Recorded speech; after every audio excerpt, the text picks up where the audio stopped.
అర్జున్ హీరోగా సుకుమార్ దర్శకత్వంలో తెరకెక్కిన పుష్ప 2 థియేటర్లోకి వచ్చేసింది. ఎంతో ఆతృతగా ఎదురుచూసిన అభిమానులు, సినీ ప్రియుల నిరీక్షణకు ఫలితం దక్కిందా? బాక్సాఫీస్ దగ్గర పుష్పరాజ్ రీసౌండ్ ఎలా ఉంది? బాహుబలి 2 KGF 2ని మించి అనిపించిందా? ఏముంది మూవీలో? రివ్యూ చూసేద్దాం.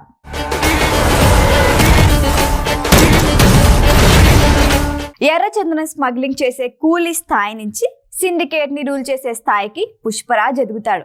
ఫస్ట్ పార్ట్ లో ఇక్కడి వరకు కథ నడిచింది.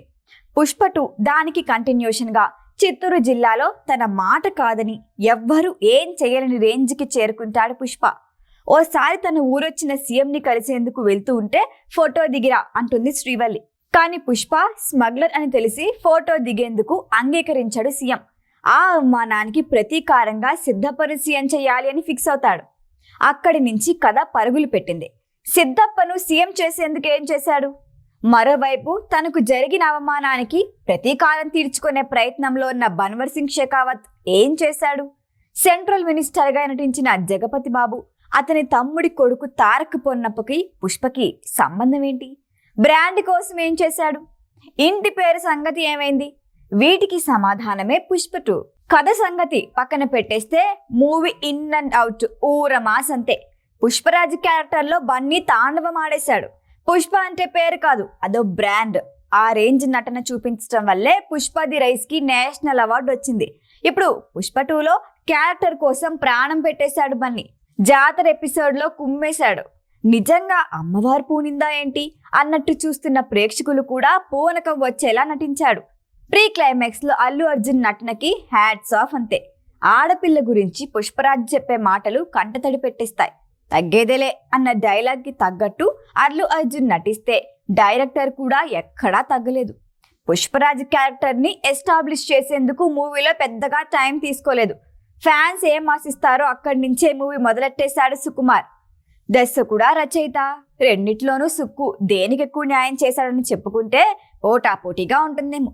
యాక్షన్ సీన్స్ లో తన మార్కు చూపిస్తే ఎమోషనల్ సన్నివేశాలు రాయటంలో టచ్ చేశాడు సుకుమార్. పెళ్ళాం మాట వింటే ఎట్టా ఉంటుందో ప్రపంచానికి చూపిస్తా అని పుష్పరాజ్ చెప్పే డైలాగ్ కి ఎంతమంది కనెక్ట్ అయ్యారో తెలియదు, కానీ మూవీకి అదే టర్నింగ్ పాయింట్.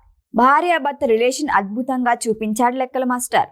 ఇక ఇంటి పేరు లేదని బ్రదర్స్ చేసిన అవమానానికి ఎండ్ కార్డు వేసిన తీరికి ఫిదా కాని ప్రేక్షకులు లేరేమో. పుష్ప ఫస్ట్ పార్ట్ తో కంపేర్ చేస్తే ఫాదర్ ఫాజిల్ కి పుష్ప 2లో మంచి సీన్స్ పడ్డాయి. తనకి ఇచ్చిన సీన్స్ లో విశ్వరూపం చూపించాడు ఫహద్. జగపతి బాబు కొత్తగా కనిపించాడు. తారక్ పొన్నప్ప టాలీవుడ్ లో సెటిల్ అయిపోయే పెర్ఫార్మెన్స్ ఇచ్చాడు. ఇక సునీల్, అనసూయ తమ క్యారెక్టర్స్ కి న్యాయం చేశారు. స్పెషల్ గా చెప్పుకోవాల్సింది శ్రీలీల గురించి. కిసిక్స్ సాంగ్ లో డాన్స్ కి థియేటర్ లో విజిల్సే whistles. Devi Sri Prasad is back అనిపించేలా ఉన్నాయి సాంగ్స్ అండ్ బ్యాక్గ్రౌండ్ మ్యూజిక్. మొత్తం ప్లస్ లేనా, మైనస్లు లేవా అంటే కేవలం లెంత్ మాత్రమే కొంత ఇబ్బంది పెడుతుంది. ఓ 2-3 సీన్స్ లేకపోయినా పర్వాలేదు అనిపిస్తుంది. జపాన్ ఫైట్ కి కొనసాగింపు పుష్ప 3లో ఉంటుంది అనే క్లారిటీ ఇచ్చాడు సుకుమార్. జగపతి బాబు క్యారెక్టర్ కూడా పుష్ప 2 కన్నా పుష్ప 3లో మరింత ఇంపార్టెన్స్ ఉండొచ్చు.